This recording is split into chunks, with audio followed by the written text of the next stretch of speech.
इंद्रायणीचं पसायदान. दिनांक 11 मे. अनुभव मंडप. लेखक डॉक्टर संतोष मोतीराम मुळावकर. अभिवाचक अमेया संतोष मुळावकर. कोणत्याही माणसाचं वारंवार निरीक्षण केल्यावर आपल्या लक्षात येतं की हा माणूस बेटा असा तसा नाही. ज्याला आपण असा तसा समजत होतो तोही असा तसा नाही. ज्यांनी आपल्याला असा तसा समजलं त्यांनी हे लक्षात घ्यावं.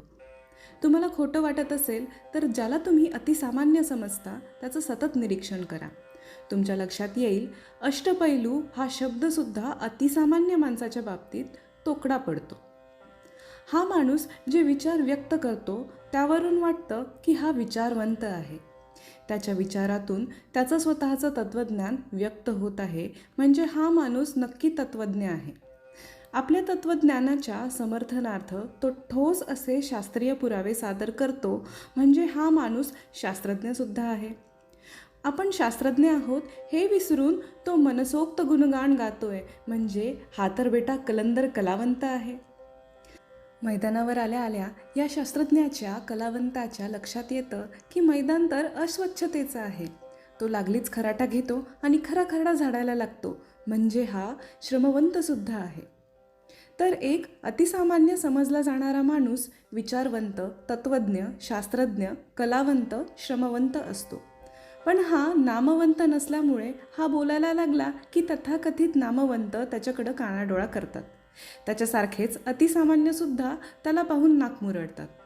हे असं व्हायला नको. प्रत्येकाला त्याचे विचार सांगता आले पाहिजेत आणि इतरांनी ते ऐकले पाहिजेत.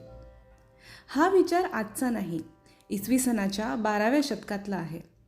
कुणाला प्रश्न पडेल कुठल्या परदेशातला आहे हा विचार? हा विचार परदेशातला नाही तर आपल्या देशातला आहे.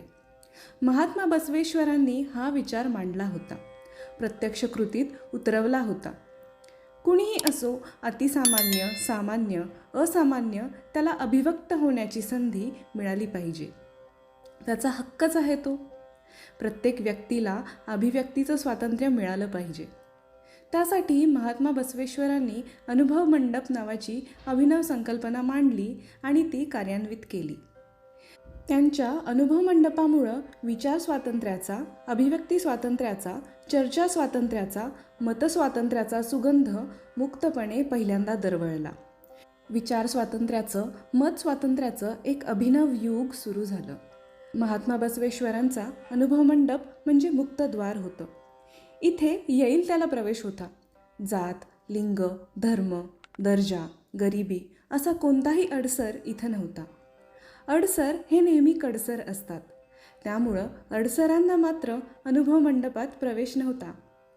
अनुभव मंडपात प्रत्येकजण बोलत असे, मुक्तपणानं स्वतःचं मत मांडत असे. त्या मतावर मनमोकळी चर्चा होई. त्यातून विचारांची सूत्रबद्ध मांडणी होई. या मांडणीला वचन म्हटलं जाईल. कुठलंही वचन निराधार नसलं पाहिजे, त्याला अनुभवाचा आधार असला पाहिजे हे पाहिलं जाईल. त्यामुळंच वचनातून मांडलेली नीती अगदी सहजतेनं लोकरीती ठरली. ज्या अनुभवावर वचनं आधारलेली आहेत ते अनुभव प्रत्यक्ष असले पाहिजेत. परिश्रम हे अनुभवांचं अधिष्ठान असलं पाहिजे, हा बसवेश्वरांचा आग्रह असायचा. त्यामुळं अनुभव मंडपात येणाऱ्या प्रत्येकाला परिश्रम ऐच्छिक नसून अनिवार्य असायचे. राजा जरी असला तरी त्याला मोळी विकून स्वतःची गुजराण करावी लागत असेल. ह्या अनिवार्य कष्टांमुळं सगळे समान पातळीवर येतात आणि समानतेच्या सुगंधात गुंतले जातात. त्यामुळंच काय कवे कैलास परिश्रम हाच परमेश्वर हे महात्मा बसवेश्वरांचं तत्त्वज्ञान इथं रुजलं. महात्मा बसवेश्वरांची जयंती अक्षय तृतीयेला येते.